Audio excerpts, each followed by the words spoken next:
All right. While I'm waiting for all this stuff to start up, I'm going to address our VOD viewers because before anybody is ever in the live stream, there's this bit where we're just figuring stuff out, getting the links set up and everything. But when you go back to watch the video, which way more people do than turn up to the live stream, then there's always that beginning part, which on most live streams is just quiet. But on this one, I'm informing you of the fact that this live stream is going to be almost immediately edited into a podcast that's posted on a different channel that's linked in the description, which is called We Watch Anime. This channel, Yig Studio, it's monetizable. It's available for live streaming. It's easy to do live streams on this channel. But long term, I want this show to have its own its own ability to thrive and flourish. As soon as that channel becomes monetizable, we'll just do the live stream over there as well. But for now, this is the place that it's easiest to do a monetized live stream. We will address super chats in between talking about different anime as we go along. But basically, all of that is saved for those in between moments. And unless the super chats are like relevant to the discussion of the show or interesting or send us on a tangent where we continue talking about it, they will be cut out of the podcast version. Just gonna check. But for now, this is the place that it's easiest to do a monetized live stream. We will address super chats in between talking about, and that's my voice for the first time on the stream. Yes. So all this part's gonna be cut out of the podcast version. Obviously, if you're a completionist or something who wants to make sure you hear every last minute of available content, maybe you'll prefer the live stream version. But for people who want a cleaned up, edited product that doesn't have these kinds of explanations, also, our connection doesn't always go very well. Our internet connection doesn't always hold up very well throughout our live streams. This is going to be the least internet intensive stream we've done in a long time, because usually we're gaming and this one's just going to be images, like basically a slideshow. So hopefully, even if the weather gets bad, it should be fine. Yeah. So, all right. That's all the stuff that's going to get edited out. Now we're going to start the actual podcast. We watch anime. I am Bird. No. Wait a second. I'm Bird. I got it wrong right off the bat. I'm B. You're Bird. Should we restart? We're the Bird and the podcast? B. No, okay. No, absolutely not.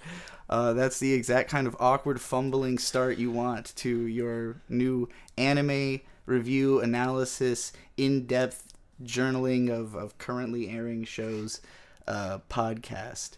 I'm Beatrice the Golden Witch. I've been reviewing anime on YouTube for quite a long time now. I assume you're all here because you're fans of me. Oh, no, I'm sorry. I got mixed up again. No. They're all here for Bird. You've got the soothing voice.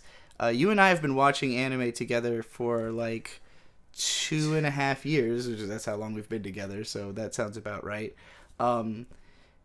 When we first got together, I was doing a different show that was also kind of about reviewing currently airing anime. But what we would do is bundle up 4 episodes every month and review the shows in kind of like a... it's complicated to explain the way we were doing it then, but that's not how we're doing it on this show. This is going to be a weekly podcast where we just catch up with everything that came out that week. Most shows are weekly. There should be a new episode of everything every week. So it's just going to be catching up on all the new episodes of all the new shows. Now, because we are starting this about 4 weeks into the spring 2023 season, we are going to have the first 2 podcasts be just talking about the first 4 or 5, however many are out, basically, of 7 different shows in this episode. We're going to cover 8 shows in the next episode, and those are the shows we're going to go forward with unless someone tells us we really need to check out something else. But basically, we're covering anything that's remotely popular, like anything that anybody is watching and might want to hear us talk about. So, it would have to be like a real hidden gem for it to be something that we're not already planning to cover between this week and next. we'll talk about what shows are going to be covered next week at the end or in the description or whatever. So I was just gonna say, get excited now. Oshi no Ko is next week, so yes. Don't be excited about that this time. No, that is a show that. Oh yeah, I should probably have the chat on screen so that we can see what anime people. Oh my gosh, be we have talking 2 about. super Hello, chats people in the already. chat.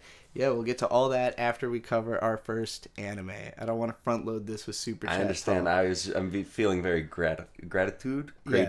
If you're listening to the podcast version of this show is live streamed for now on the Yig Studio channel. It will eventually come to this channel once this one is monetizable.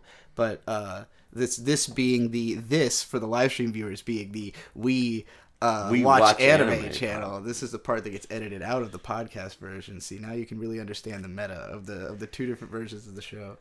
But yeah, those listening to the podcast, this show is live streamed. You can super chat. We cut out the super chat segments if they're not relevant to the anime that we're discussing, but that happens during the live shows. So turn up to that. Saturdays at 10 p.m. is what we're hoping to hold ourselves to. It's the one day we usually almost always have available, even in our normal work schedule. You look like you're trying to read the... Sorry, it just said no data for a second, and I was like, uh-oh. Oh, okay. Yeah, no, good reasons to be scared. All right. Is there anything else I have to get out of the front loading? Oh, yeah. Well, since it's the first episode, we should probably, introduce ourselves a little bit more about what kind of anime we like and what our experience is with anime, because I know people need to know if they can trust us. I mean, you're going to understand a lot about our tastes just going through this episode, I promise. This was an interesting batch of shows to watch for the 2 of us, especially to watch together. Yeah. But yeah, you'll probably have a pretty good sense of it. But could you start by telling me, what are your top anime? My favorite anime is K, just in terms of visuals and everything. I feel like something usurped that recently, but I don't remember what it was. Was it The Legend of the Galactic Heroes? No, I do like Legend of the Galactic Heroes a lot, too.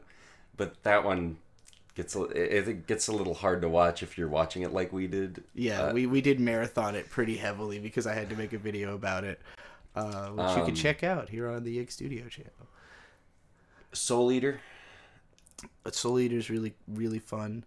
And another. I'll just keep it at 3. Real quick, though, just how I got into anime. My very first time watching anime, I was probably 11 years old. I was at my cousin's house, and she was really into anime. And so she was like, hey, you want to watch a show? And I was like, sure, it's on Cartoon Network. How bad could it be? And then it was the Full Metal Alchemist, the Nina Tucker episode. Yeah. So it was very bad. And I avoided anime for maybe, I don't know, a month or 2 after that. And I was like, but what was going on with that dog, though? And then Full Metal Alchemist Brotherhood was the... Yeah, right. She's got but I watched Full Metal Alchemist Brotherhood first, then Black Butler, which... is not. So you're a big Black Butler fan. I like Grell a lot. I don't know that I'm Hellsing. Also similar aesthetics kind of going on there. If you look at the banner for the We Watch Anime channel, which is linked in the description, you're not going to find it by SEO yet. It's going to take a minute. But yeah, I built this ridiculous banner. I spent 6 hours fucking pulling characters from all of the anime that the 2 of us like or that are popular or that we plan to cover on this channel. So yeah, there's a massive amount of anime characters on that banner. To the person who asked, K as in Missing Kings, yes. Project K, the whole the gangs colorful kings. Gangs of Tokyo with swords and magic. Only one of the group has swords. One of them is the gray guy has a gun. The green guy, he's like a technologically advanced hacker man. Yeah. They all have different powers. You have to prove that this is your favorite anime by saying things. You're like, yeah, it's totally, it's got stuff in it, really man. Cool. It's not looks awesome. It's not just a thing. It's got stuff. Anyway, my favorite anime. I tend to it took me a really long time of making anime videos, of which I have done a lot here on YouTube over the last decade or so. to figure out what my taste is exactly. I tend to like shows that are about like how a community functions, like how different people are connected, what they do to kind of make the world interesting through their interplay. So I like stuff like Shirobako, which is about making anime. It's about all the behind the scenes of it. Highly recommended to any longtime anime fan if you haven't seen Shirobako somehow. Punch yourself in the face, as the company man would say. Bird just punched himself in the face. It's fine. We'll get to it. And then I'm also a big fan of K-On! Kind of famously. I really like Sangatsu no Lion and Neon Genesis Evangelion. I have a lot of thoughts about that one that never stop over There's a lot of thoughts to be had about that. There is a lot of thoughts to be had about that one. So yeah, that's sort of our background. We've both been into it for a while. We've been watching currently airing shows for kind of a while. And you have much more of a tendency to just kind of pop stuff on than I do. You're much more of a show watcher than I am. Well, you know, when you're queuing up for games and Overwatch and you're just kind of trying to kill time, YouTube videos don't always do it. You can only be so caught up. And so I think the best example of this recently was High Card. We had watched like 2 or 3 episodes together. And then I just, it's a fun idea. And we got like halfway through episode 2 and I was like, I don't need to see the rest of this. If you're trying to watch this right now, like, I have other things to do. And you did watch the rest of it right then. So, like... And you didn't need to watch past episodes. I figured. Well, besides that it was less my type of show than it was obviously yours, because I would say it's in the same wheelhouse as K. Yeah. This was a show from like last season, by the way. I'm sure some people know what you're talking about. It's one of those shows that had like kind of success, but I'm sure that because you even thought it fell off, that like nobody's gonna remember it by next month.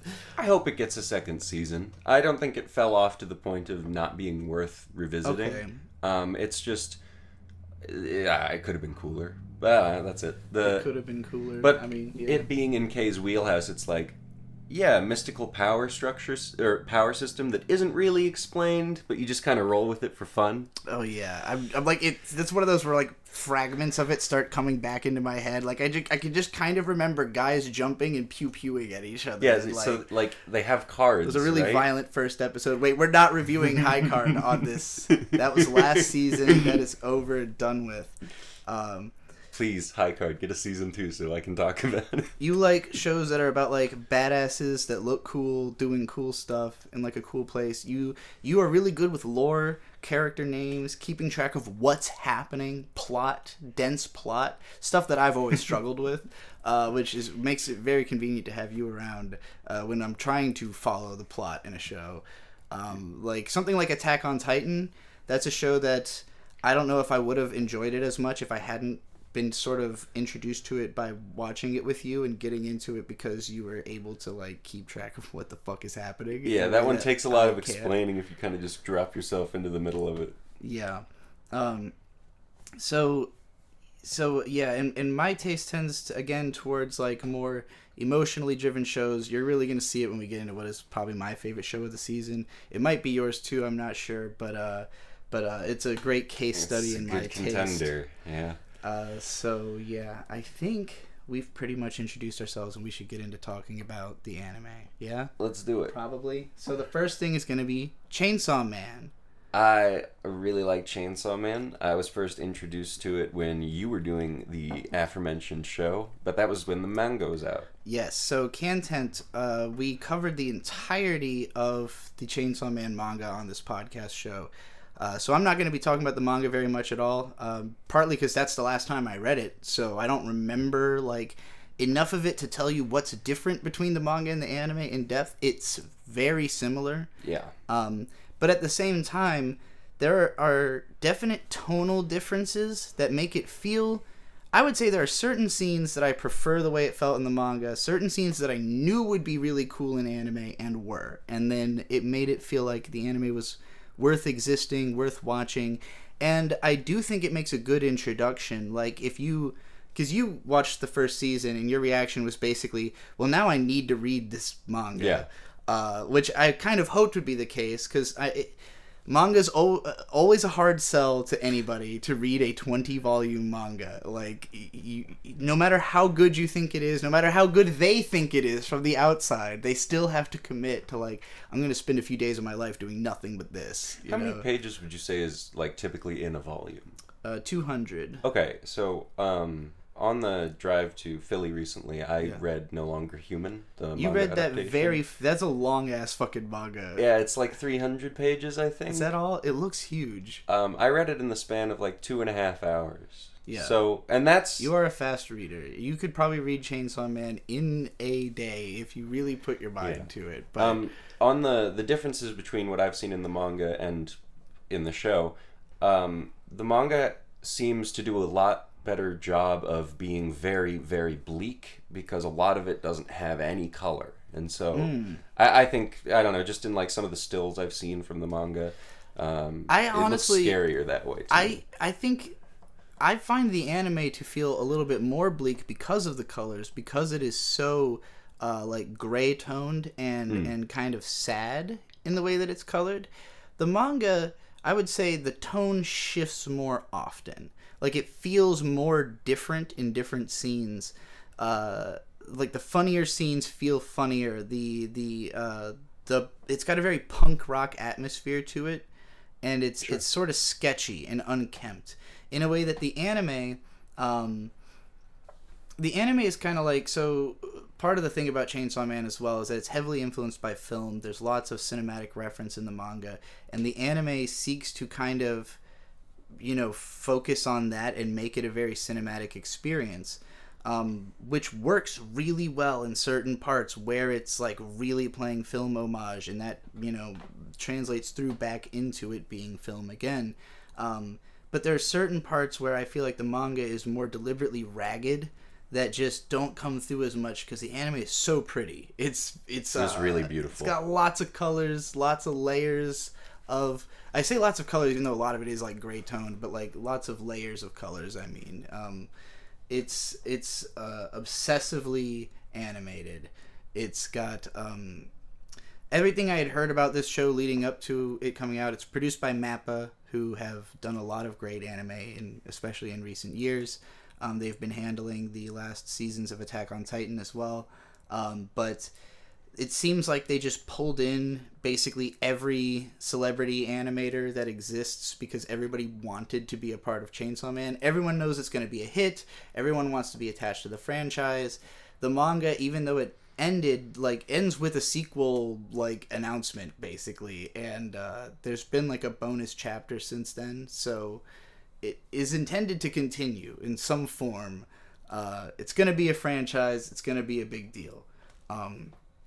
And so, yeah, I think everybody involved in the production is committed to trying to, take it to the extreme.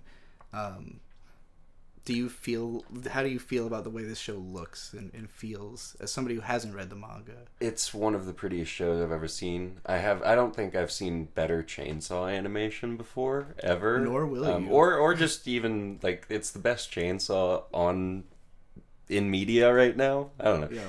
It's so pretty to look at. Katana Man looks awesome as well. Yeah. We'll get into him later. So the way we're gonna format this is we're starting now just with overall discussion, sort of spoiler-free talk, and then we're gonna go through episode by episode, and basically describe the plot as it happens and react to, share how we felt about things. Not in excruciating detail, mind you, but we will go through it in order. That way, basically, if you haven't finished these shows or caught up, you can jump off whenever you get to the point that you think you're hearing spoilers. I only bring this up because while I don't really consider Katana Man to be a major spoiler, it could be taken that way by some people to know that there is a Katana Man in Chainsaw Man. So yeah, that's your very minor spoiler alert warning. I don't really care about spoilers, and you don't. Bird has actively spoiled himself to most of Chainsaw Man's plot while watching it. In between episodes, he'll be looking up well, wait. well, they can't be dead, right? So let me figure out how this person survives and look up all their powers and fucking Bird does not care about spoilers. No, I like knowing all the chips that are in play. Yeah. Before the show is kind enough to tell me about them. Yeah. You're not waiting. You want to be playing the chess game with the creator. Yeah. You're like, I want to be on your team. I don't want to be playing against you. But yeah, so it's a really cool manga. It's a really cool show. I'm glad that you both enjoyed the show and that it inspired you to want to check out the manga. I guess we're gonna now start going through it bit by bit. So the first episode. Oh, if you could be a devil, what devil would you be? Oh boy, cheese devil. The cheese devil. People fear cheese. They think it's stinky and stuff, but it's actually delicious and gooey. The diving devil for me, because I feel like that's a pretty scary one that not a lot of people think about, but the amount of fear that it generates. I feel like both of us would only be fiend tier. No, they're devils too. We'll get into what all that means as we go. So fiends are devils too. I've had this screen cap on screen for literally 20 minutes of this live stream, but this is where we're starting. This is our boy Denji. He starts without an eye. He starts without an eye. You forgot about that, didn't you? I did forget about that. I had forgotten about it too. I'm very glad I went back and collected screen caps from all these anime so I could remember what the hell happens in these shows, because I don't have as good a memory as you usually do, but this was an easy thing to forget. At the start of the show, Denji, basically his dad had accumulated this massive gambling debt and then died, I believe, or fled. Just ran away, I think. He's gone. His parents are gone, and he has a massive amount of debt to the mafia, the Yakuza.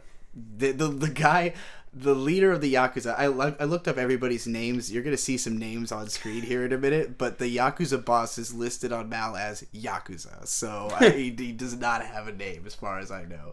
So I was thinking about it. This is kind of like a twisted, but the same beginning as Ouran High School Host Club.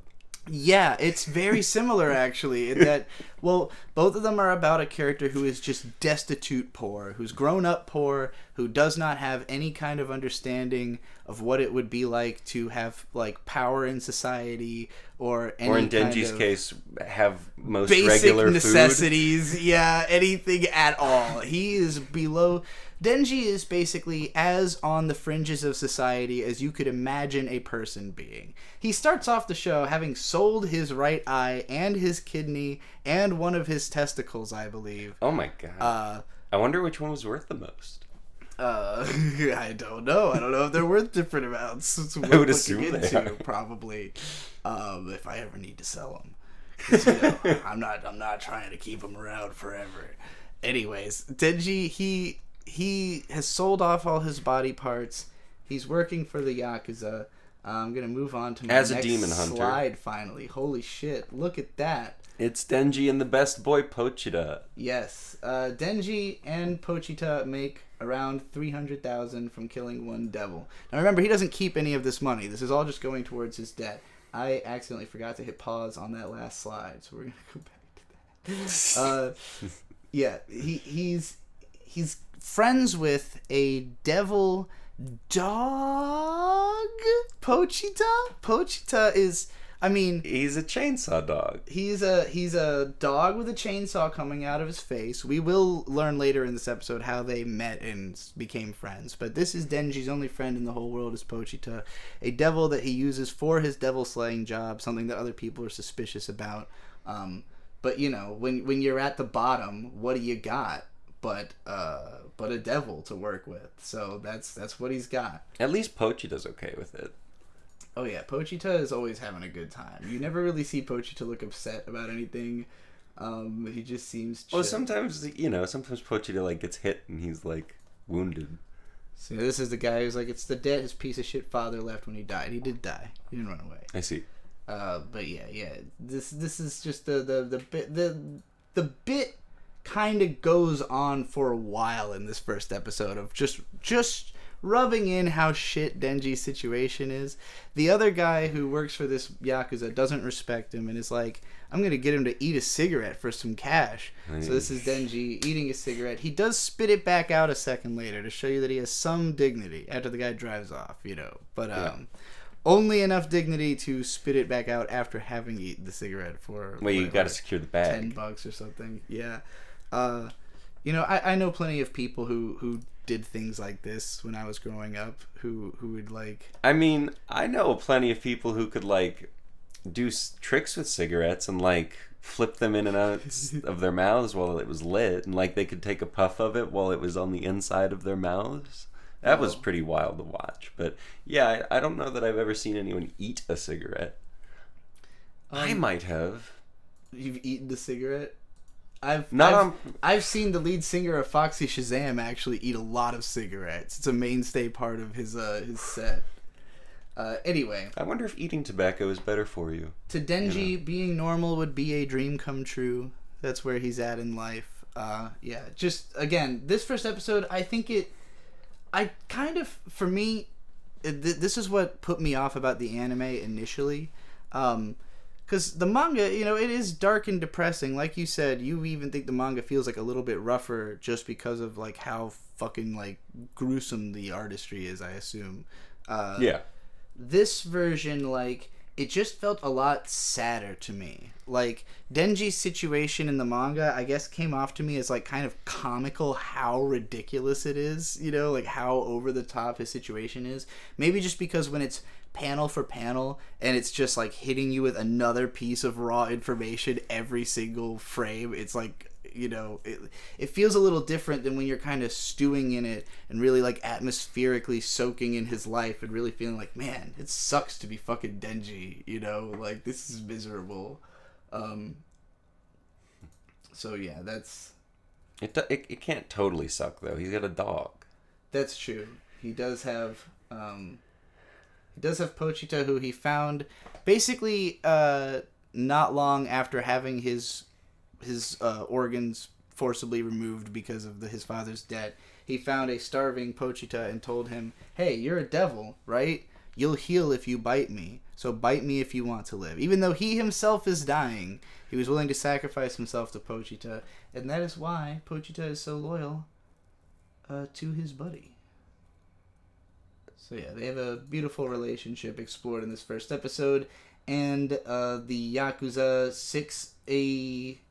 Well, basically, so they like make a deal with a devil for some power, and it immediately, the zombie devil. Yeah, the zombie devil immediately turns them all into zombies, and sicks them on Denji. So Denji here is getting stabbed. Him and Pochita are getting stabbed through with a sword from behind. An unexpected attack. Just the promise of devil powers was enough for them to willingly become my slaves. The devil explained. So yeah, this is like dark on dark. Like it's Denji's situation is dark, but the people who are holding him in that situation are also idiots and also fucked up badly enough to get their lives destroyed by a zombie demon. And it's just like all the way down. You're just on the worst path. In this show, like, unless you're Makima, you really can't get away with being evil. You can't get away with much of anything. Characters don't... The human race is actually pretty fucked in the Chainsawman universe. As we go along, we'll learn nobody's really in a great situation. But Denji's in the worst. I mean, he's literally dead in a dumpster right now. He has been beheaded. He is completely dead. I didn't know he had gotten beheaded, but yeah, he sure is. Yeah. Oh, look at that. That's a fun image I had missed as well. Yeah. Pochita's like an octopus on him. Well, for our podcast viewers, I have to remember that the people who are listening to this cannot see it at all. But Pochita attaches himself to Denji and uses chainsaw magic to sew him back together, and basically becomes a part of Denji. He fuses into him. So I was a little upset with this part because it meant Pochita wasn't a character anymore. But he still shows up in dream sequences occasionally, and that's true. That's fine. He's like speaking into Denji's soul sometimes. So, you know, he's still there. And he gets mentioned a lot and shown in a lot for somebody who's not a character actively in the plot. But it's because he's important, and he's the key to becoming Chainsaw Man, who you see here ripping and tearing. This becomes like a 5-minute sequence of just murdering zombies. There's a lot of zombies, and he just got chainsaws. This is where I have to start making Devilman comparisons. I'm sure I probably did this when I talked about the manga too, but like Chainsaw Man is very much a Devilman. It is a take on the like apocalyptic story of devils versus humans, of corruption in the human soul, and of like becoming one with the devil but retaining enough humanity that you can be the savior of both devils and humans, possibly, maybe, or else maybe everything's fucked, who knows. It's also a story of how much dog in you can you survive having at any given time. So yeah, this whole scene is very akin to the start of Devilman, when he first gets possessed by the spirit of Amon and just rips through the whole nightclub. If you've seen any Devilman adaptation, you know what I'm talking about. They went all out with it like that and just have him fucking slaying zombies for like minutes on end. Looks amazing. There are a lot of really beautiful like group slaughters by Chainsaw Man in this show. I think that's got to be where most of the budget goes to, is just him having a lot of fun hacking and slashing the whole time. The action scenes are insane. Yeah. Anytime you like clock into the show, always looks really good, but when you clock into action mode, it's like a whole other level, and it goes on for so long. Like and the music, it's almost every other episode. Time. So you're just like, it's pretty cranked as anime adaptations of fucking shonen manga go, especially. Oh, and they curse. I forgot about that, but they actually curse in this. They do. I mean, obviously, there's some you know, the subtitlers are having a little bit of creative fun sometimes. But, sure. But they don't exactly speak very properly in this show, the characters, especially because most of them are devils. I don't think Denji would even have a concept of how to speak properly. So this episode ends with Makima, who we don't know yet, showing up with some people in black suits, and they're just like, hey, we were here to deal with this zombie thing, but you already did. What's going on with you? And then she gives him a big hug. Woof. Yep, and this is pretty much the definition of their relationship from this point going forward. Bark. Is she... I forgot to hit pause again. Woof. Well, she offers him these basic comforts like human contact that he has never had in any way, shape, or form. We're really going to get into that in episode 2. He just wants pets. He really is like a dog. He is like a dog, and she's going to treat him that way, and he's going to like it. Even though, at first, he doesn't think he doesn't think it's a good thing. Yeah, so I pulled this screen grab for people listening at home. It's where she's telling him that they euthanize dogs that are no longer useful. Like, after saying that he was going to be like her dog. And he has the thought like, well, she treats people like dogs. That's fucked up. Like, this woman's not okay. But then she gives him some clothes and, like, touches him once. And he's like, my whole life, people have called me dirty and smelly and avoided me. This woman was nice to me. I'm going to devote myself to her forever. She also tells him that his friend is still inside of him. Pochita is still there. She reassures him. What do you mean by that? So by about halfway through the episode, we reach a point where she's literally got him by a string. Yeah, well, an udon string, but yeah. They've gone out for lunch. They're having a good time. This is the first time Denji's ever, I would say, been out to lunch or dinner. Yeah, he's never had this kind of, like... he's never even had udon before. He's never had food this good. His life was just fucking nonstop misery. He's never had attention from a woman. Down bad that you've never had a hot dog before. I cannot imagine being as... Well, that is what this show is, right? Denji is the most down bad man in the world. The most just... absolutely wretched fucking person. So it's not difficult for Makima. Now, we're going to learn a lot more about Makima as this show goes on, but even right from the start, it is obvious that she has a lot of power. Woof. She shows up like with a brigade of people following her. They were going to deal with this situation. She works for like a federal bureau of something. As she's driving him around, like she could make his life amazing. But his baseline is so low, and she never goes above whatever is necessary at that moment. Like, she started with a hug, pretty simple stuff. She fed him, gave him clothes, very simple stuff. Going forward, it's going to continue on that trajectory. And I just need everyone to pay attention to that. It's an important part of their relationship that, like, she's stringing him along. There's a string picture on the screen right now. It's udon. It's a string of udon that she is using to lure him. He is the abandon on his face as he goes for this string of udon. I'm sure this is some kind of movie reference or something because it's such a weirdly specific pose that this is in the manga too. As she's feeding him the udon, but like. All I'm saying is there's nothing wrong with managing expectations. Makima is a master at this. This is why she's in charge. Maybe she should be in control. Woof. Right. Aki. He's the best. After they've had their sort of date for a while with the udon, she's like, this is going to be her partner, this dude Aki. And he immediately does not like Chainsawman Denji.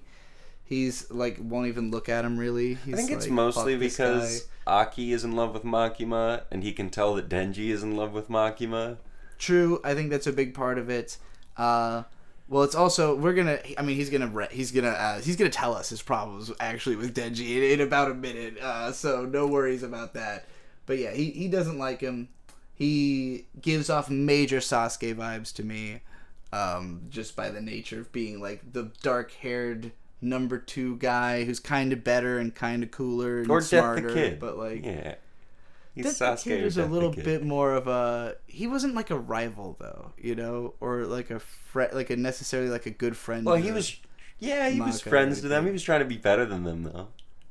I guess that's fair. So then you've got. Makima ties Denji's tie, and it's the best thing ever. I had to get a screen grab of Makima doing Denji's tie because you were like, oh, every man's dream. And I was like, have I never done this for you? And you were like, you tried. Tying ties is hard. Especially someone else's tie. I feel like it's easier to do your own than to do... I don't know, maybe I'm wrong. Maybe I just really suck, but... Maybe I'll try bow ties and have you give a go at that. Sorry, I saw in the chat the classic trio: Naruto, Sasuke, and Eric Cartman. Yeah, wait, what? That's power in this dynamic, right? Well, we'll get to that in a bit. I assume that's what they're going for. Yeah. So. Wow, Aki looks to be in distress. I wonder what could have happened here. Aki basically was like, you know what? I'm sick of your attitude because you seem like you only want to join this group so that you can get close to Makima, and that's not a good reason. So he beats the shit out of Denji. And Denji, after hearing him out, goes, when I fight a dude, I only aim for the balls. And so he kicks Aki in the balls. He does say this right after he's kicked him in the balls by surprise. This is him doing it a second time in this I think he does it about six more times while he's laying on the ground. 6 or 7 times he kicks him in the balls. I think this is the worst instance of the show with the nut kicking in terms of it being animated, but there's quite a few times where nut kicking is implied. And it hurts. Nut kicking happens for sure in Chainsawman. It's definitely a part of the vibe. Alright, what is this? Oh, this is Denji's wonderful toast. So Denji lives with Aki now. Makima is making them live together because Denji can't be trusted on his own. Aki has money and a house, and Denji gets to Aki's house and immediately puts butter and every kind of jam, honey, syrup, and just like any condiment to make Looks the like ultimate toast. Might be on there. Yeah, cinnamon, sugar, and then he eats it, and he is in fact surprised that it is the ultimate toast. I mean, it looks pretty good actually. I would eat that. I'd probably gain like 2 pounds instantly, but I would do it. It's a pretty hefty slice of bread. It looks like Texas toast. All right. Oh, Squid Fiend. Yeah, is that what I don't know if is? he's a squid, actually. He looks like a Heracross pincer. They were like, you'll know these guys. I don't know if he was he a fiend? Yeah. Because he says, like, you'll know them because they have fucked up heads. Oh, yeah, I guess those are fiends, because Power has she's things. got the horns. Okay, I hadn't really thought about that she had a fucked up head compared to this fucking thing. Yeah. That is very obviously a fiend. But yeah, this is like their first little mission with Aki and Chainsaw Boy to go after this guy who's just like, I don't know, eating a bird in the middle of a room. Well, he wants to be eating people. He just only has birds, I guess. He didn't have access to people. This is a part where Denji's like, I don't have any friends. I actually don't remember the context of this statement. I assume that he's saying that Aki and him are friends now. Maybe. But basically, after they kill this fiend, Denji is thinking about his life and concludes that it is currently a 10 out of 10. Literally, oh my god. And I love this. 10 out of 10. The screen grab I have here, I actually, this is a strong moment to me of visual and writing storytelling, because I love when the visuals tell a slightly different story from the dialogue. Mm-hmm. Denji's talking about how his life is a 10 out of 10 as he's just like staring out the window of some house, like covered in blood, expressionless. After he just decapitated something. Yeah, and like ultimately the point of the scene is that he's feeling empty. He's like, I don't understand why, even though my life is a 10 out of 10, I don't feel complete. But he has everything he's ever wanted or dreamed of or even thought possible. So where do you go from here? Gotta find my purpose. Gotta find me. Boobs. I just want some boobs. That's a big character motivation for Denji. I hadn't even noticed the posters that he has in his room. But yeah, Denji really likes boobs. We'll learn coming up pretty soon that he'll pretty much do anything for the chance to touch a boob. And if you've never touched a boob and you're 16 or 17, however old Denji is, he doesn't even know. This is far from the worst motivation. I didn't touch a boob till I was like 22. Well, regretfully. You were breastfed. Damn. Me and everybody else. No, this is a great motivation. I think this is a big part of Chainsaw Man's popularity is he's again just the most down bad man in the world, but like he's an incel icon. Very motivated about it. He's not going to lie down and cry about how he hasn't touched boobs. As soon as he becomes determined to do this, this is all that is on his mind from now on. He's militant in search of boob from this point forward. This is the man's life now, because he had no sense of purpose. What was he going to do? But now he's got food, he's got clothes, he's got a place to sleep. What comes next? How much was this influenced by these posters happening to be in the room at that moment? He is that I guess you're right. They couldn't be his posters. No, this is just that guy's. Yeah. The shit that was in this room that's full of like massive amounts of trash and what Dead looks birds. Like probably Shonen Jump magazine over there, if I had to guess. All right, what's next? Power Best gets introduced. girl. She introduces herself immediately, says, "Prostrate yourselves before me, humans. I am Power."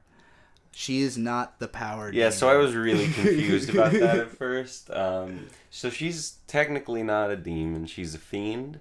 Yes. We didn't really explain what a fiend is. I don't think they even get into the explanation until a little after this. What the hell was that? That was a can. Anyway, okay. So a fiend is basically a devil that is inhabiting a dead body. Power just chose the name Power because I think she thought it sounded cool. I think she wants to be seen as the Power demon, but she is in fact the Blood demon, which I get.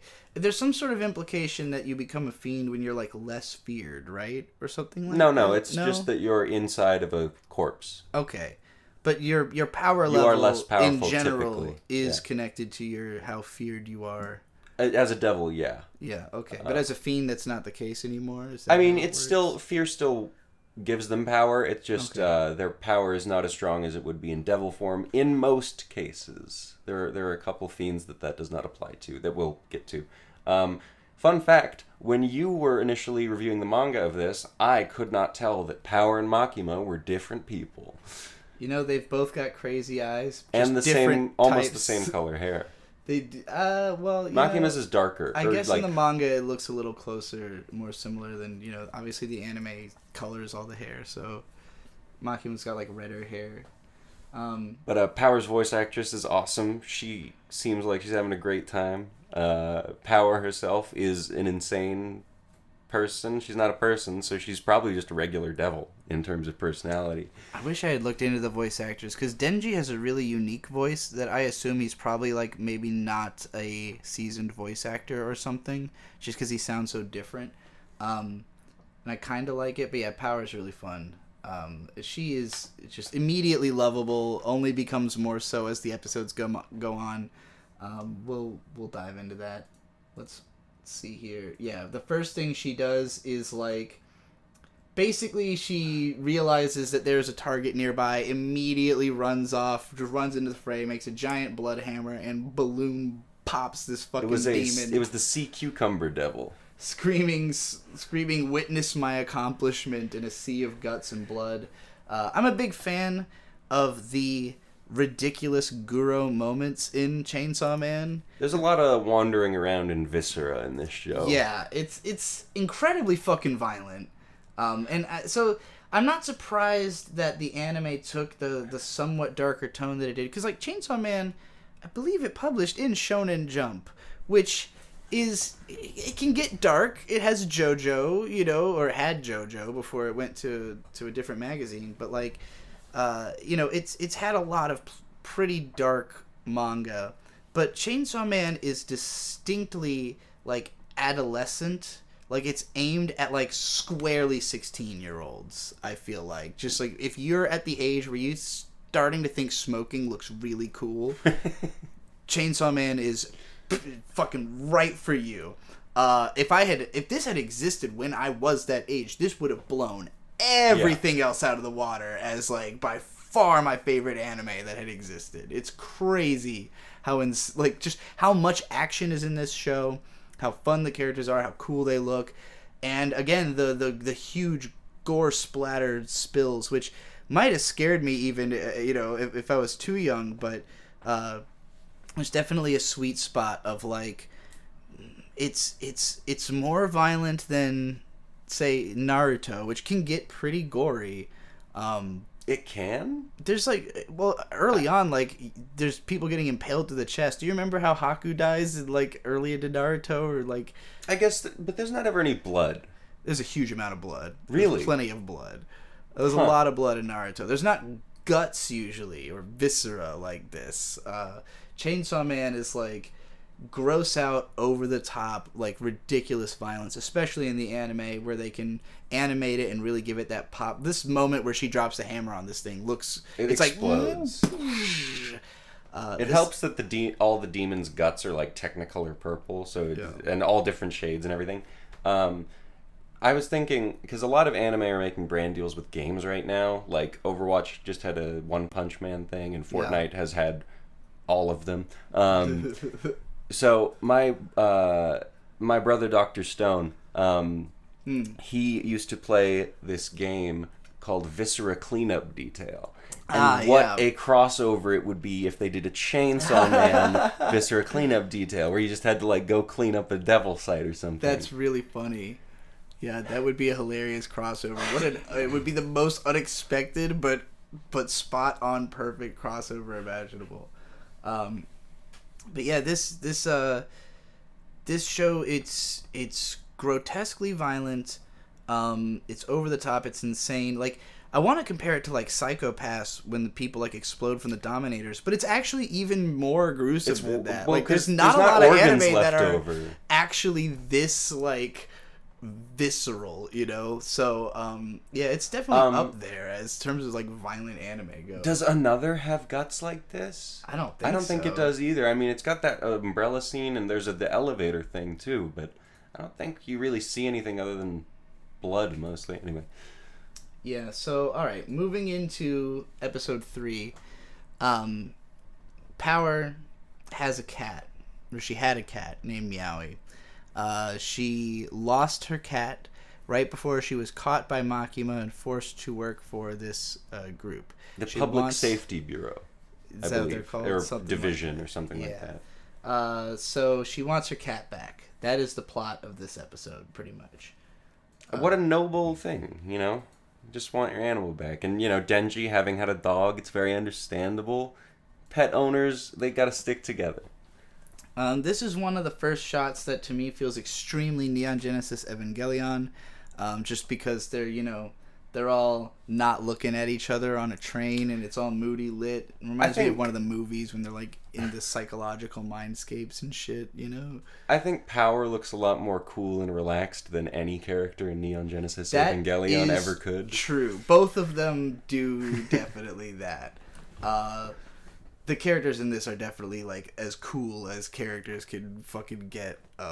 But yeah, this scene I've highlighted here of Power and Denji on the train, they basically are not really getting along, and Denji says, "I don't think I could get along with her ever," which is particularly hilarious because this is also when they are he's agreeing to help find the cat in exchange for getting to grab her boobs.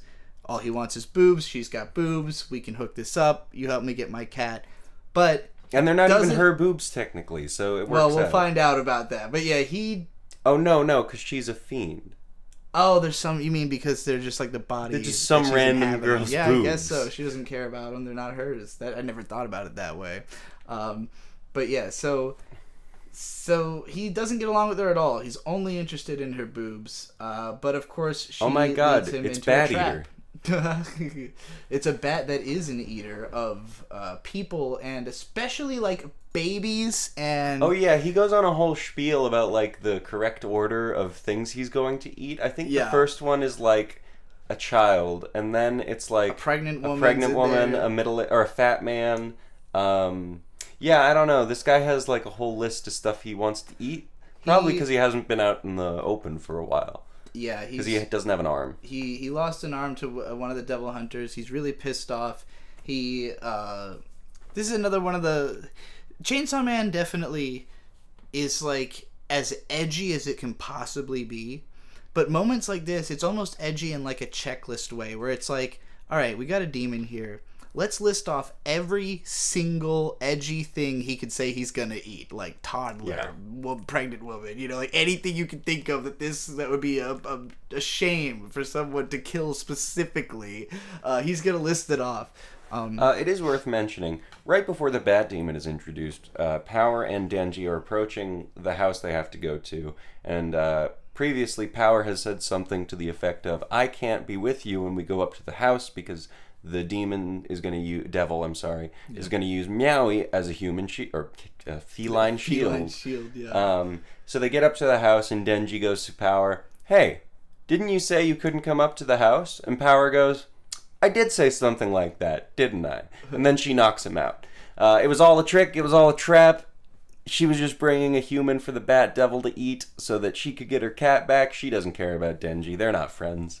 No. She's evil.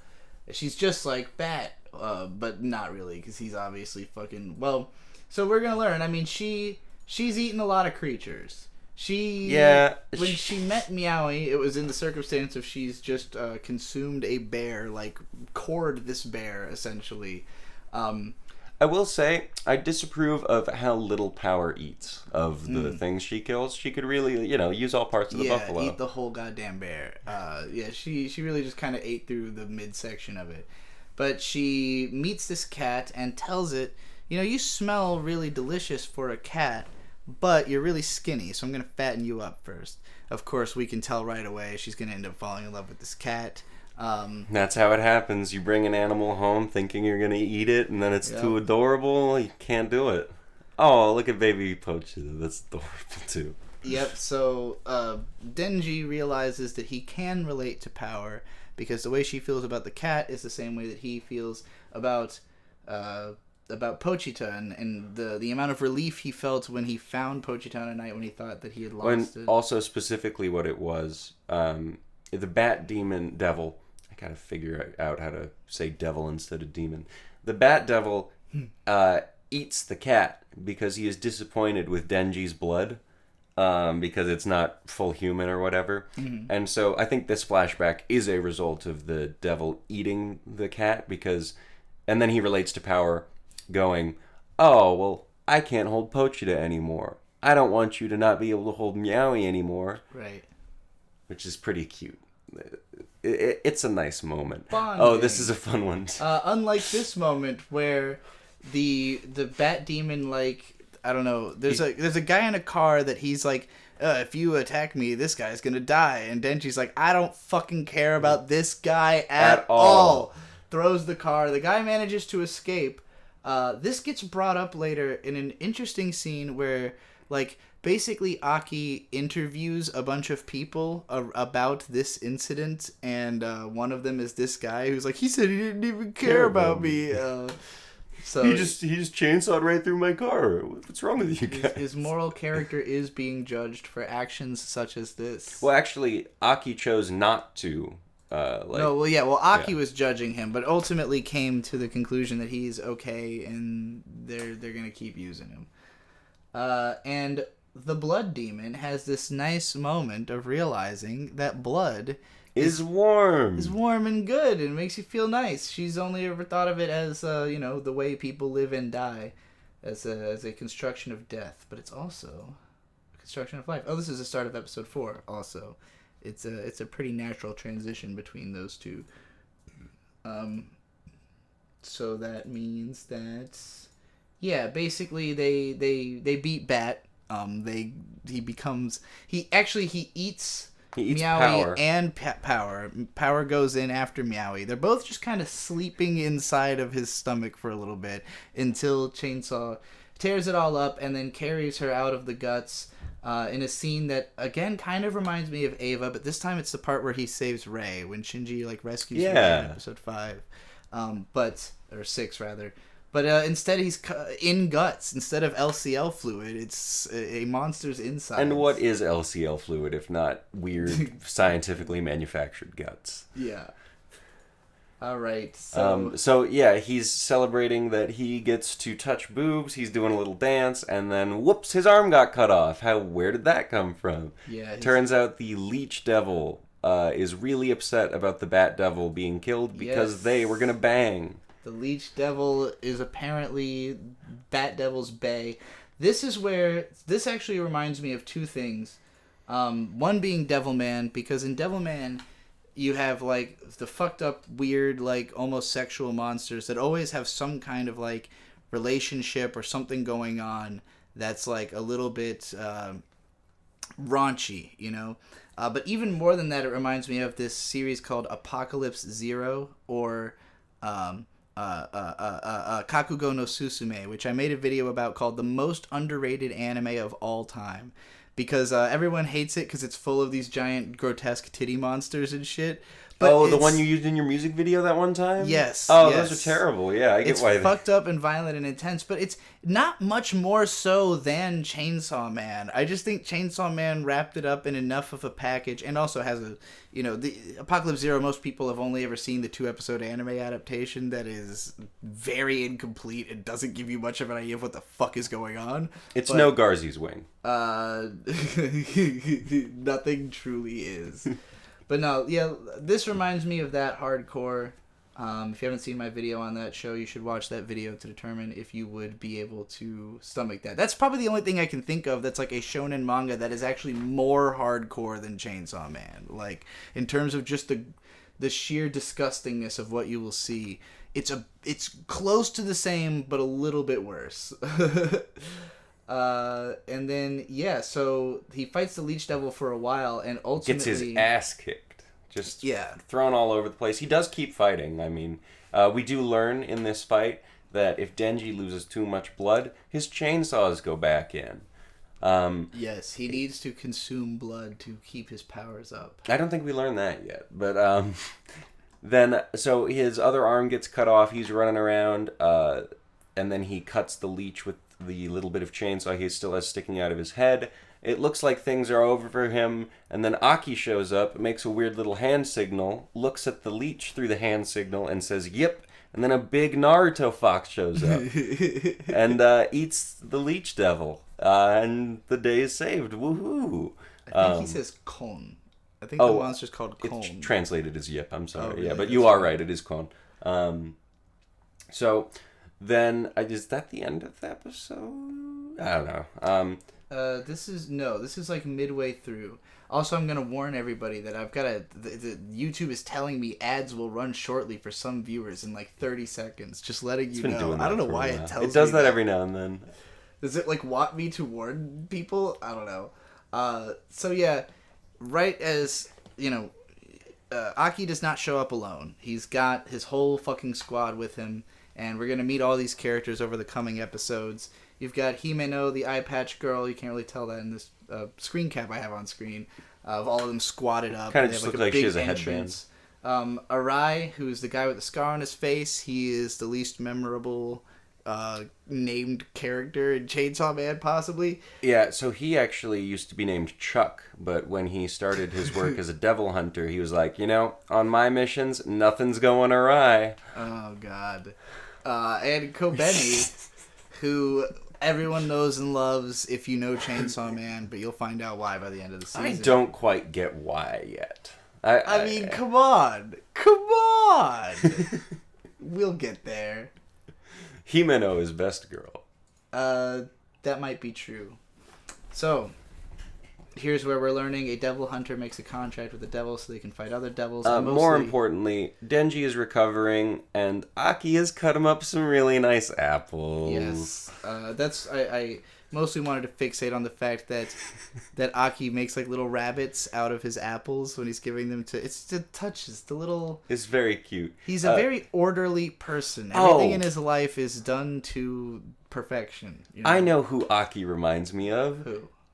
In K, the Kuro, the black dog, the guy with the sword that follows the main character around, and he's got the extendo hand and everything. He also cooks and is very upstanding about the rules and whatever. They're the same character, more or less. Amazing. I'm gonna pretend I remember that character from K. Wow. I've only seen the first 6 episodes of K. We'll get back to that show someday. So, Himeno... Make a new season of K. She does not trust Power and tells Aki, like, if she goes on a fucking rampage, I am gonna have your ass about this. We'll see if anything like that might transpire. But anyway, Power ends up moving in with them. This is another part that really reminds me of Evangelion. In particular, when Asuka shows up to start living with Shinji and Misato. But these three, being as they're all... I don't even know if they're closer in age necessarily. I don't know how old Aki is supposed to be. I think he's probably like or 17 Power. Or 18. Well, Power is a devil, so she's very old and not old. I don't know. But they're more or less peers. They're gonna get to know each other. It's putting them all in the same house has similar results to Ava. Is I guess why I find it's such a strong comparison. But we'll see more of how that manifests as the show goes along. Denji and Power. They're truly like siblings, I think. They get into arguments about dumb shit, but they also bond over dumb shit. There's a scene where, she's wasting food and he's yelling at her you're being rude to the farmers who grew it and such things. Having poor boy issues and offenses with her actions. Boobs. Yeah, so of course Denji has been promised that he's going to get to grab those titties, and he does. But... Power whisks him away into the restroom and lets him know, "Hey, I wasn't actually gonna let you touch my boobs, but then you saved Meowie, you saved me, and you killed the Bat Devil," or something like that. And so you get 3 squeezes for each one of those acts, and then right before he squeezes. Bum bum bum. Power takes out like No, he squeezes the first time, and then it just kind of falls out. That I didn't know he wasted a squeeze. That's unfortunate. She's wearing a not even a push-up bra, but like just straight up like breast pads, I guess. Yeah. I don't know, something to make her titties look larger. This scene is is almost comparable. I was telling you earlier, I have a video called The Best Reaction to Food in Anime.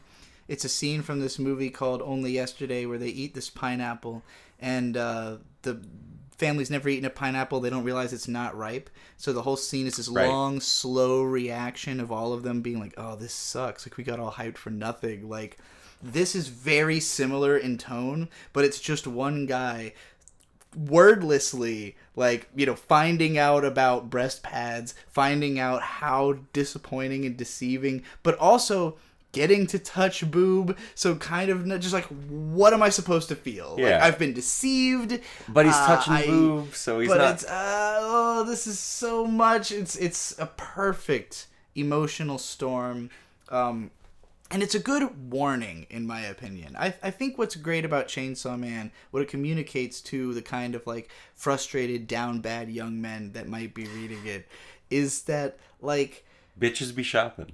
Well, not just that, it's women be shopping is the goddamn thing. Whoops. Do your misogyny right. Anyway, I don't think that can... I don't know. Women be shopping. Women be shopping. No, it's a good warning that, like, if you amp up these things in your mind, like sex and you know, getting to touch a boob, the reality can be so far from the expectation, and you never know in what way until you really are in the moment manifesting it. And we're going to see, of course, how Makima is going to turn this around again. But, like, basically, the lesson that she is always teaching Denji is, like, you have to instill meaning in the moment for it to have meaning. Otherwise, it is just it's just a thing happening. Like, yeah, you're touching a boob, but what does it mean? What does it, you know, what does it have to do with anything, you know? That's kind of where he gets stumped after. Life is what you make of it. Yeah. Here we go.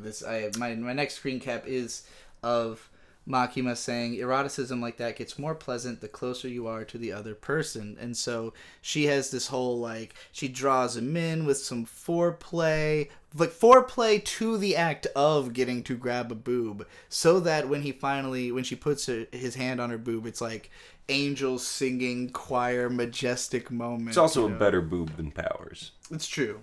But it's really about the build-up. You know, she got him worked up because of all the attention and all the distractions and all the different ways, all the different sides she's hitting him from, you know? She's a master craftsman of the sensual, if you shall. There you go. Oh, I have the boob grab, screen grab in here as well, for those who are watching the video version of this. What is... Oh, right. So Aki's backstory.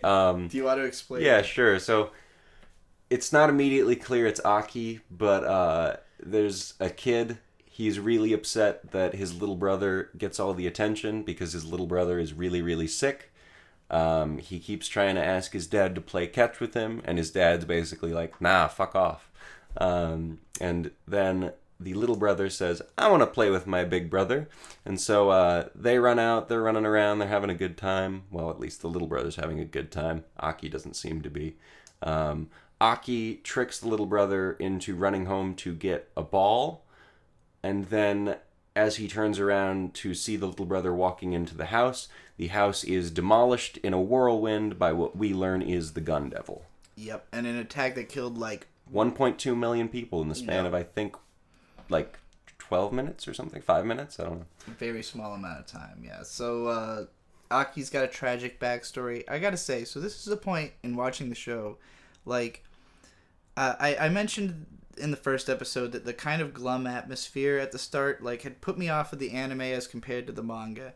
I felt like I was coming around on that by the time Power got introduced. She really injected a lot of, like, life and fun and antics into it, and it felt like it kind of reached that level of, like, comedy and just over-the-topness that the manga has, and brightness. And I think it's really important that the story has, like, such a carefully crafted tone, because if you're just describing it or going back through and collecting moments, it's just depressing.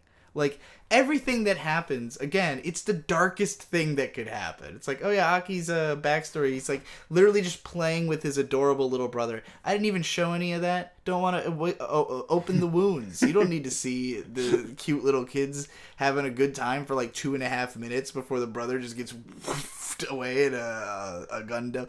You don't really think about the fact that this is probably the moment his brother died until you see the brother like run into the house where he's not standing, and you're like, something's gonna happen to that house. Wow, it's gone. It doesn't even really give you that much time. It's pretty much, it cuts to him at the doorway and then poof, he's dead. Yeah. And it's not like you see them dead or anything, just his entire fucking house is gone. Yeah, it just wiped off in like 5 frames. Fun fact, the Gun Devil moves so fast that flesh falls off of it when it's moving. I thought that was weird. That is weird. But yeah, so this is why Aki wants to kill the Gun Devil, is because it obliterated his brother. And the Gun There's Devil, the Gun Devil flesh. Wow. Yeah, he's in a bunch of parts. They're kind of like, they're just kind of shaped like fleshy bullets. But apparently they clump together, and if you find enough of them, then it will get big enough that it should start leading you to the Gun Devil, which is how they hope to find and kill the Gun Devil. But they work like Shikon jewel fragments from Inuyasha, which is to say if a demon eats them, it gets powered up. Right. So, yeah, they're also a good thing to have because you can power scale with them. So begin the Gun Devil flesh hunting arc. Yes, and even as a micro aside of that, I would say the first like sort of small arc in like the traditional shonen arcs where it's like we're fighting this one bad guy for so many chapters. The first time we get that is here in episode 5 when our heroes, Power, Denji, Aki, and the rest of their division, Kobeni, Himeno, and Arai. Yes, they all go into this hotel building, I guess it is. They're on vacation. Not a big nondescript building that they've heard people keep going missing in. They're not on vacation. There's people are going missing in this hotel. This isn't the beach episode? No. Do you think there's gonna be a beach episode? I don't remember if there's any beach in the manga. They could add one in. Someone said this is going to be a 7-hour-long podcast. We'll find out. Could be. We're going to fuck around. I was also thinking something. But Chainsaw Man's the only one we're covering in this much depth because we're doing the whole first season. Nothing else has this many episodes of the 7 shows we're covering tonight. But yeah, we'll see what happens. I highly disagree that this is the best arc in the series, also to another person. Anyways, they go into this building. On their way in, they're having this little conversation where, the other people don't really trust Power and Denji, but look at them together. There's this shot where she's got like her chin on his shoulder, and they're adorable. Again, brother-sister energy, almost couple energy, but not quite because they're too weird and youthful, I guess. But like, so... since the time that I read Chainsaw Man, I consider myself a fan, so I've been following the output of, like, fan content. There is so much artwork of these two. Like, oh, yeah. Way beyond... It's either Makima, just being Makima, hot, captivating, whatever you see in her, or these two just, like, chilling, being ultimate bros. I would describe it as a Gon and Killua relationship. Yeah. That's really very good. Gon and Killua, but aged up a little. And then Aki's Leorio. Yeah, sure. But so as they're walking, more of a Kurapika, if we're being honest. Sure, you're right. Yeah. And all. Yeah. Well, then who would Leorio be? Kobeni is Leorio. She does. Sure. She can't really do anything. We don't need to stretch this metaphor. Okay. Anyway, so as they're walking up to the hotel, Denji and Power's motives are questioned, and Himeno basically goes, "You don't need to question their motives. Whoever kills this demon is going to get a big kiss from me." Himeno, eye patch girl, best girl. She says, having a reward is motivating. She's trying to swoo Kobeni in one. Well, and she's also trying to convince Arai and Kobeni to not be so scared about what they're walking into. And then Denji, just getting off of his boob grab with Makima, is very cool, and he's like, "I don't need a kiss until I kill the Gun Devil." And then Himeno goes, "What about with tongue?" Yeah. And then he goes, I'll kill that demon. Yep, he's in right away. So this is when we start learning about Himeno's backstory. She has lost a lot of partners. Yeah. I don't know how she's made it so far. I mean, as you can see in this screen cap, she's like at the funeral of her last partner with a cast on her arm. She's got an eye missing. So the cast was probably an injury. The eye is not. I mean, it's an injury, but it's not caused by fighting. We'll get to that. We will learn about that, yeah. So she gets a new partner, and that's Aki. They storm this hotel, and there's a weird little head running around. Yeah, what like a silly little the fella. Thing style like head guy is, and Power immediately just cuts it in half. Kobeni's fucking terrified. She's gonna pretty much stay that way for a while. Her whole tenure on the show that I've seen, yeah. But yeah, they basically just kill this little fiend, and they're like, well, that was easy. Is there more? Like, what's going on? What are we looking for here? Also, even though Power had cut it in half, actually the reason she was able to do that, it's revealed, is that, why is her name keep slipping? Himeno had grabbed it with her ghost hand. Ghost hand! So yeah, the reason she's missing her eye is that she made a contract with the ghost devil, and so she can fucking use a ghost hand. She strangles Power with it, because she's like, fuck you. It's a pretty cool power. So then they're like, alright, let's find the real devil of this hotel, and they try to go up the stairs. Uh-oh, we're in an infinity loop. We're in one of those... We're in a liminal space. Yes, they're in the back rooms. Turns out we're trapped in the back rooms. That is pretty much what the horror of this arc is. It's like the hotel, if you go through the windows, you just end up back in the room on the other side. It's all identical rooms. Kind of reminds me of the Library of Babel a little bit. But, yeah, it's just a generic hell of interchangeable rooms. So everyone's immediately freaking out, and Denji's like, why are you all freaking out? We have a free hotel stay. Time's not going to change. Yeah. I'm going to take a nap. And then he takes a nap. And then when he wakes up, everyone's gone but Himeno, and Himeno's like, yeah, everyone's freaking out. I don't know why you went to sleep. Aki's just been pacing back and forth up and down the hallways. Arai's asleep in a room somewhere. Kobeni's just having one. Well, this is before we get to that point. Oh, Kobeni right. Explains that the reason she is doing this, she has like 8 siblings or something. No, she has one sibling, but that sibling is going to a really expensive college. No, it's mentioned later that she has like 8 siblings. I see. And one of them is going to college, but like she's working to promote that one sibling going to college. She can't go to college because she's just like another in the endless chain of children that this family has had. Her only options apparently were prostitution or devil hunting, and which is a hell of a 2 options to give a child. Yeah. But I guess when you get up to having 8 of them, it's like, that one can do whatever. But yeah, like you said, Denji just passes right out because he says, "Look at this nice bed. Like, I'm not going to waste this opportunity." He does look super comfortable. Bed. I totally relate to this. Like, we travel a lot, so, you know, sometimes we sleep in the car, sometimes we sleep in a tent, sometimes we sleep at a hotel, sometimes you hit a bed just right, and you're like, oh my god, I haven't slept on a bed this comfortable in like a week. This is going to be amazing. That was kind of how I felt after we got the camping pads we have. Just sleeping on those for the first time after sleeping on the ground all the time. Kobeni went a little crazy and tried to drink water from a toilet, right. So she was knocked out. That is why she is currently incapacitated. So there's a scene where they're talking about the smoking because, oh my god, her name. It's like Himeno. I think the trauma has like blanked out her name. We'll get to why that is.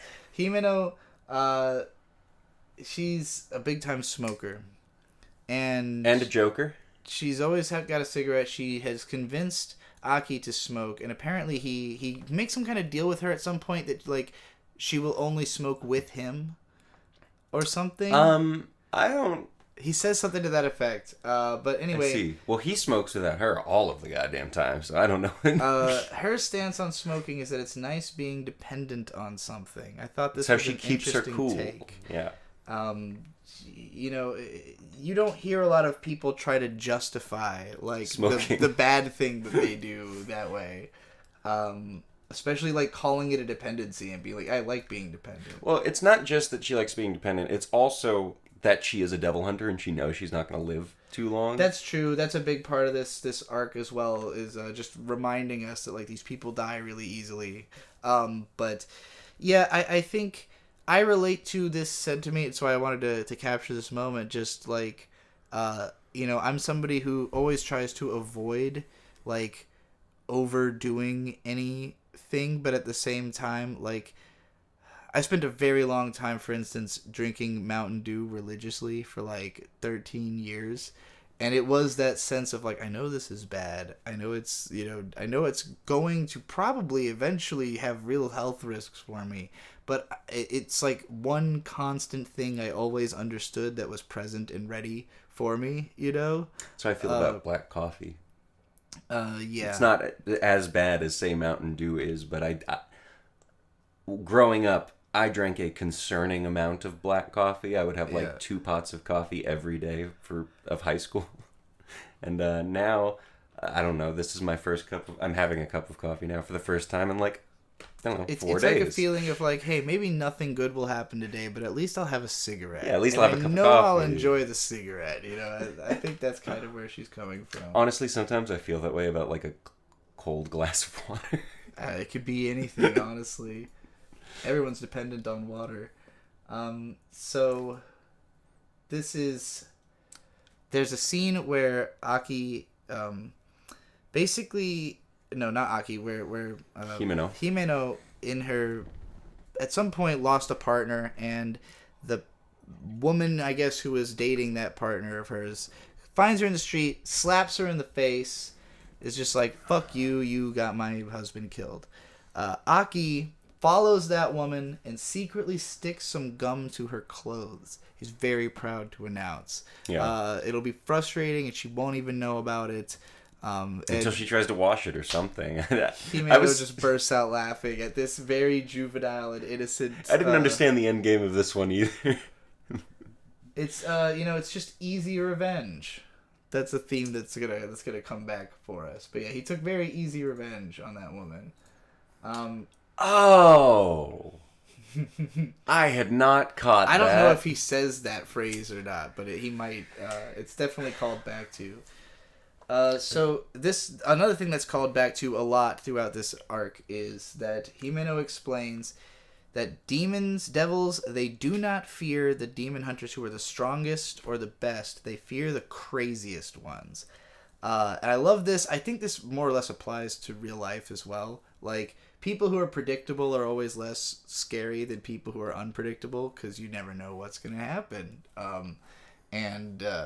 Yeah, we're going to see what that means as the characters just get crazier in order to deal with stronger devils. There's lots of just, like, cute, romantic sort of banter between Aki and Himeno. There's a whole flashback sequence to Himeno trying to get Aki to smoke, and he's like, smoking corrodes your bones. I would never do that. She explains it. Eventually he has a cigarette, and then he's still like, it corrodes your bones though. I'm smoking, but it still corrodes your bones. And then it cuts to them back in the hotel, fucking bones, and man. It's just Aki walking in and going, hey, you get a cigarette? I could use a cigarette.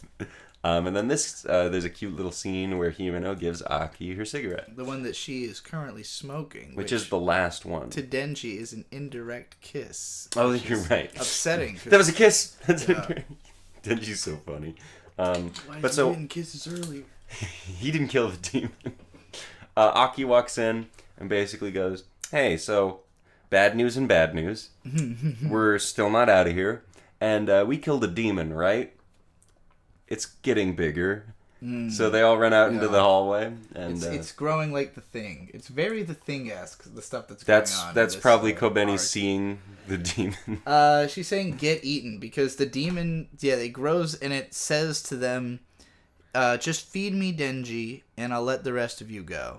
Probably not even true. And they use but they use the word contract. Oh yeah, that's right. If it's a contract, Denji also says probably not true, and then they say, no, that's not how it works with devils. If they contract, they have to do it, or they die. Yeah, so it's really serious. It really. I wonder if humans die if they don't hold up their end. Probably. Kobeni's response to that is, "Get eaten. Please die for us immediately." This episode is titled "Kill Denji." So this is a very clever ploy by the Eternity Devil. By Fujimoto to make us think that Kobeni is worst girl. That is the trick. This whole arc is meant to convince you slyly that she is worst girl, so that convention can be flipped on its head later. Kobeni apologists be like, "No, bro, just let her stab you. It's okay. Trust. Let her cook. Let her cook." She does have a kitchen knife.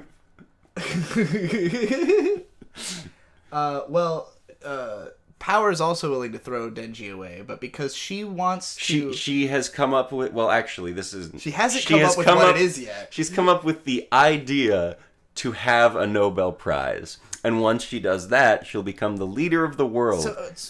Wait, hang on. I had assumed she meant like a competitor to the Nobel Prize, but she means like a new... No, she's going to get a Nobel Prize. No, I think she means like how there's the Nobel in literature and the Nobel in science. She wants to like create a new category of a Nobel Prize. That's the impression I got. That could be it. I think it's that she wants to win a Nobel Prize through something. Okay. Gain power in government, and then she says, to increase misery, quote, "I will start by increasing taxes to 100%. Or sales tax. Yeah, she plans to increase taxes. She literally says, "Throw Denji away so we can get out of here so I can start making my Nobel Prize." And then right after that, they basically resolve we're not going to kill Denji. And then she goes, "Well, you want to sumo wrestle?" And he's like, "Not after you just said to kill me. Fuck you. I don't want to sumo with you." It is really funny immediately after that. And there's a lot of moments with Power like this, and she just goes, "Well, I'm bored now. Want to sumo wrestle?" Yeah. But yes, we reveal that it is the Eternity Devil. He has them in there forever, I guess. It's the fear of forever? Fear of being stuck fucking in the same situation for the rest of your life, I guess. I like how, some of the devils in this are as simple as bats. And then this one is the concept of eternity. Yeah. It's a big leap. There's a lot of... I love the conceptual devils. Those are always my favorite. I do too. I'm like, how are they going to realize this power? It's very JoJo in that regards, where you're like, what's that going to do, My favorite conceptual one is Halloween. Oh yeah, well that's way later. I know. We can't even talk about that at all. I'm just saying that. Not even in this season. But anyway, so Kobeni tries to assassinate Denji, and Aki literally takes the blade in the side, has his hand on her face to keep her away from Denji, and this is a man who hates Denji. Hated. 4 episodes ago, got kicked in the balls 6 consecutive times by Denji. After trying to beat the hell out of him. Yes. And now he is willing to take a knife for him, specifically because... he wants to kill the Gun Devil. Yes, and they are Gun Devil killing bros. So, right after this happens, Himeno, I think, says to Power, "Hey, can you fix that wound?" And Power goes, "I can pretty much only manipulate my own blood. Other people's is hard." And then she just immediately fixes the wound. So I'm kind of inclined to believe Power just doesn't want to. She did, yeah, she was being lazy. And then Denji, after they're like, "We're all gonna starve. How long has it been? 3 days?" is like, "Fuck it. I'll get eaten. But I'm not going down without a fight. I'm just going to go in there. I'm going to fuck with this guy. Let's see what happens." The strat he uses is incredible. And it is also implied said explicitly by the Eternity Devil, "You can't kill me. This is my stomach. My heart is somewhere else." Right, yes. You cannot kill me where I am. Well... So Denji spends 4 days cutting and eating the Eternity Devil because he learns as long as he consumes blood, he can just keep hacking and slashing, ripping and tearing. He is a perpetual motion machine. He declares that is he's like, "I should get a Nobel Prize." And then at one point, right after this whole perpetual motion machine starts, he goes, "Well, fine. If you're not going to show me where your heart is, I'll just give you so much pain that you want to kill yourself." Yeah, so that's literally how he beats the Eternity Demon, is by just not stopping, ruthlessly cutting at him and causing him pain until he can't fucking take it. I think in response to this, Himeno or Power goes, now he's thinking like a devil or something like that. This is probably my favorite, because like in the first episode you had the long ass zombie fight scene, and while it was like it's fun in how overindulgent it is, it wasn't that conceptually interesting, even compared to like the Devilman start, in my opinion. This is great because like there's a reason for him to just keep going, just keep cutting, just keep it like it's almost exhausting. We also get a callback to it's not the strongest or whatever. The craziest. It's the craziest that the devils fear. Yeah. As this is going on. Because the whole time Denji's just maniacally laughing. It's his willingness to just keep going, the fact that he wouldn't stop, and he's having fun the whole time. 4 days in, he's like, I'm just fucking getting started, we could do this forever. And here's more flashbacks of Himeno being like, Aki will definitely die if we fight the Gun Devil.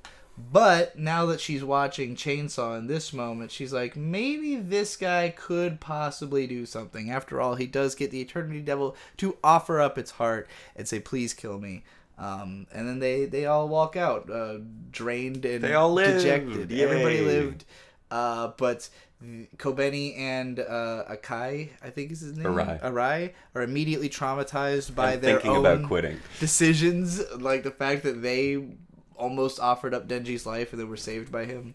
But yeah, I think this is a solid arc, and it's one that I thought worked actually better in the anime than in the manga, just because of the ambiance. And this is the first part where and I even remember when I was reading the manga thinking, I think this will be better in anime because it will feel, you'll feel more like connected to the environment when it has color and it has all the detail, and that was exactly what it was like. It felt, I guess I could feel the way the characters were feeling more closely in the anime than I could in the manga. It could also be that I was more patient with it because I knew how it ended, and I love the ending of the arc. Up to that point, it is a little bit generic. Like, the idea of trapping everybody in a bottle universe and they go crazy, I've kind of seen it before. But, the way that it wraps up and the implications that the characters' actions in the scene have for later on all sets us up for really good stuff, So, I was definitely more excited watching it than I had been reading it the first time. But it's a good arc. You have any wrap-up thoughts on that? The little Eternity arc? Did you like it? Yeah, it was solid. Cute. Cute. That's a fun word for it. So basically, they decide they're gonna build some bonds and solve some of their problems as a group. They're, the group, they've made it out of this predicament, but like, they're not exactly rock solid. Drunk. Yeah, it's time to have a party. It's time to have a big company party. So Aki only agrees to it if Makima can come. Yeah, she shows up late as shit, as she would. But yeah, so you've got our whole division, everybody who was in the previous thing, and then like 3 or 4 other people who we very rarely see, who are just kind of background characters I didn't bother learning the names of. Well, they won't be important. No, they will not. I mean, this whole scene is basically just these characters talking about how easily they will die. Kobeni's never had food this good at the restaurant that they're at. It's just a pretty standard like bar with food type establishment in Japan, but Power keeps taking all the food. Yeah, Power keeps eating everything and being like, this is all mine. The sashimi. But yeah, this other woman who we don't know, like no one who started around when I did is still alive. So yeah, it's not looking good out there for the Devil Hunters. Maybe they just didn't want to be around anymore. When Makima finally shows up, everyone's like asking her for information, and she's like, only if you can drink me under the table. Well, basically the question is, what do you know about Denji that we don't? Right. What makes him special? And she's like, if you can outdrink me... Oh, no. Uh-oh. What's happening? Are we losing our stream? says YouTube's not receiving enough video to maintain smooth streaming. Well, considering that it's 1 frame at a time, I don't know how smooth it's going to need to be. As long as you guys can still hear us, that's all that really matters. I'm checking. So yeah, let me know if you lose this. But yeah, the images don't need to be smooth. No, we're good. They're quite static. So yeah, Makima, she drinks everybody under the table. We're not probably gonna learn for a while why I have a theory as to why she can do this, and it's the same reason she can do other things that she can do that we'll learn about later. But I don't. It's a spoiler to get into it. But I think that's why she can drink an eternal amount. Yeah, well, it's like the same powers as other. I think it's part of her powers that she can drink an endless amount, basically. So there's an argument over IQ at this table. Right. Power thinks she has a really high IQ, and so someone asks her, "Oh, really? What's your IQ?" And she goes, 100. And then the person who asked her goes, "Oh, I think I have 100 IQ." And so Power goes, "Oh, I meant 120." Yeah. And then someone goes, "Oh, well, that person has 134." And so Power goes, 200. Yeah, she's like an auction or something, like raising the stats on her IQ every time. Cute scene. Then, yeah, she gets so drunk that she just... so she kisses Genji. She says earlier in the night that you'll get your kiss once... Wait, what's her name again? Himeno. God, really, that's such a hard name for me. I don't know why. So anyway, Himeno earlier in the night says to Denji. Not an Overwatch says to Denji, you'll get your kiss when I'm drunker. I can't do it while I'm sober. So after the drinking contest with Makima, Denji's just thinking like, I can't get kissed in front of Makima, and then Himeno just goes for it. She kisses him with tongue and everything. They're making out. It's pretty nice, and then her tongue is melting inside of his mouth, and then it's not her tongue. It's vomit. No, she vomits directly into his mouth. Fucking hilarious. This is another thing like the tit grabbing very well scene. Animated vomit, I would say. I mean, it was censored, but it was disgusting. I couldn't eat after that. It's another one of those adolescent warning moments that it's like, if you build up the idea of your first kiss, I'm warning you that it may be memorable in the wrong way. And the more importance you've put on it, the more horrifying it's going to be if it goes as wrongly as it possibly can, such as you being vomited inside the mouth of. Not pleasant. But yeah, that's a hilarious scene. I love it. Kind of reminds me of, there's a scene in, I think, Detroit Metal City where Krauser like spits a giant loogie into someone's face. It's fucking hilarious. Similar vibe. But later on that night, so Denji ends up getting so drunk that Himeno actually carries him to her place. Wait, he wasn't drinking, right? No. Why did he just passed out tired, from being dog. a baby? Yeah. Okay, whatever. At one point during the dinner, Himeno is like, "Wait, how old are you?" And he goes, 16, I think. Yeah, she's like, "You're not drinking, are you?" He's like, "It's soda." But yeah, so she takes him home. Basically, straddles him. Yeah, straddles him and is like, kisses beer into his mouth. "Yuri, I'm gonna fuck you," and he's like, "I'm not so sure about that." Ultimately, they do spend a lot of time on this whole scene. It's because it's episode 7 ends with her mounting him, and then episode 8 opens with her on top of him going, "Well, do you want to fuck?" It goes back like it does. Oh yeah, it like zooms back in time to like make sure you get to watch her go through her whole apartment before she leads up to deciding she wants to try to fuck him. But he remembers this. So basically, after he had his first kiss ruined, Makima does what she does best and fixes it by replacing that with the taste of a sucker that she was just sucking on into his mouth. Another indirect kiss, but this one much more sensual, much more special. He's still got the sucker on him, and after remembering that, when Himeno like digs through his pockets, she finds the lollipop and is like, "Oh, one of these? Gross." Yeah.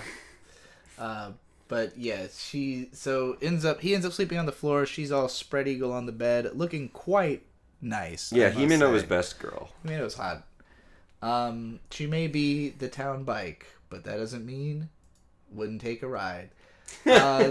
So the next morning, there's this nice scene where they're on the patio. It's in like the afterglow. Even though they didn't fuck, it still has that like we fucked last night kind of vibe to it. But they might as well have. Denji's never even like slept in the same bed as a woman, so I guess he still hasn't. He slept on the ground. That's true.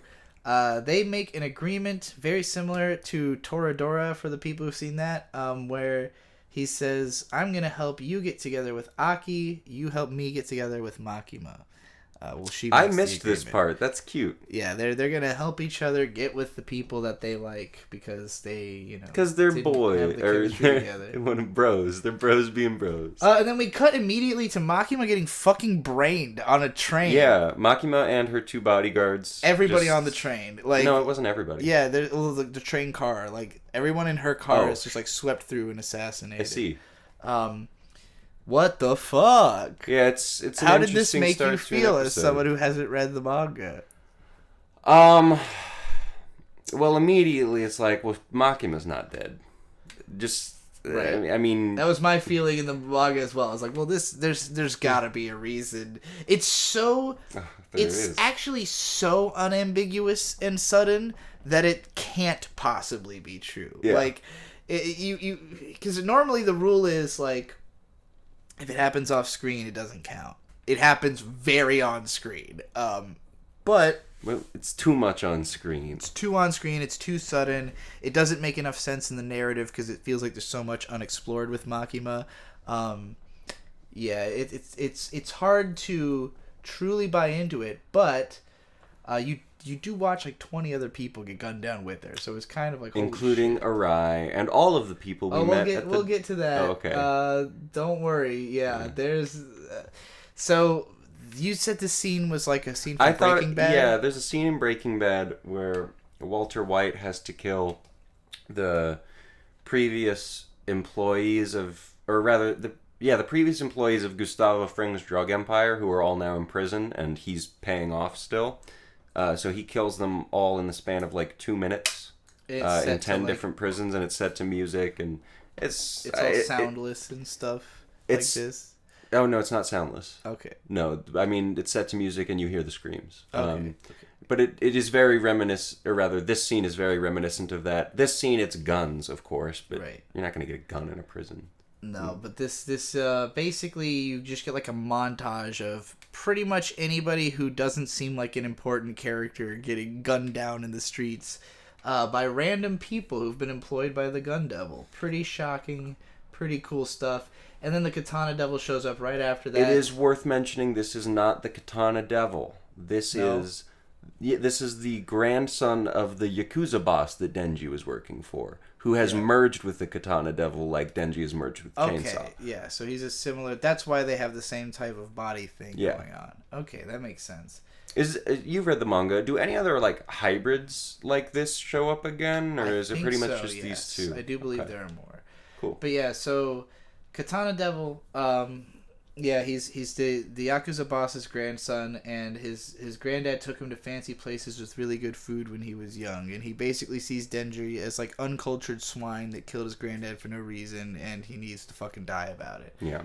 He doesn't totally explain all of this. He kind of just shoots Denji in the head at first. Yeah, and then gets into a big fight with Aki, but here he is all fucking transformed out. Denji is pretty much out of capacity for this bit because he's like immediately brained at the start of the fight. Aki, I forgot to mention that big Naruto fox that showed up. That's the Fox Devil. Aki has a contract with the Fox Devil that it can eat a bit of his arm or something, and he can summon it.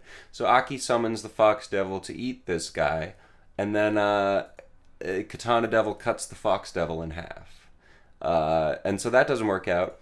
In the hotel arc, a couple times Aki alludes to using the sword. And Himeno basically says, nope, you're not allowed to do that. You cannot use the sword. That's not happening. Denji's going to die. We learn why that's important. I think Aki's going to die. Like she's worried that Aki will die if he uses. Yes, I'm sorry.